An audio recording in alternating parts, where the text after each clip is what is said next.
fais ce travail depuis que je suis née. Mes grands-parents et mes parents aussi exerçaient ce métier.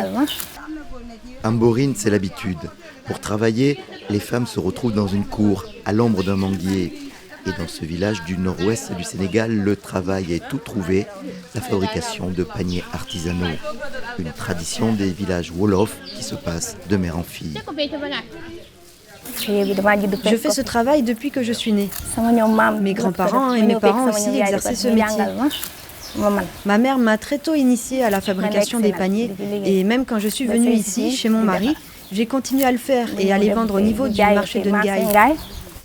Les paniers sénégalais sont faits de roseaux, liés de fils de plastique colorés qui permettent de composer des décorations.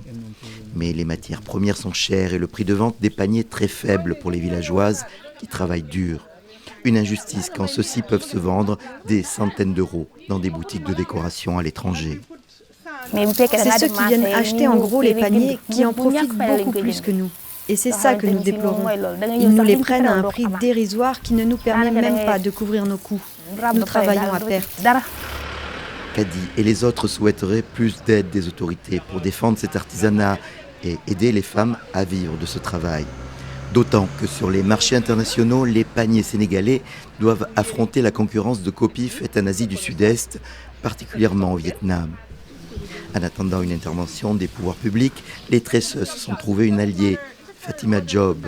Cette architecte sénégalo-gambienne a ouvert une boutique à Dakar dénommée Imadi et trouve des acheteurs jusqu'à l'étranger. Et surtout pour les villageoises, elle a mis en place une grille salariale plus équitable. Elle interdit le travail des enfants et finance des écoles.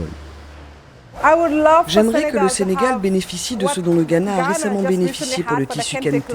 À savoir que si ce n'est pas originaire du Ghana, on ne peut pas l'appeler Kente. Si ce n'est pas originaire du Sénégal, on ne peut pas l'appeler panier sénégalais. Si ce n'est pas du champagne de Champagne, on ne peut pas l'appeler champagne.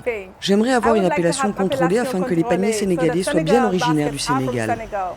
Fatima Job donne même un tour moderne à cet héritage en dessinant des créations originales, souvent de couleurs sobres.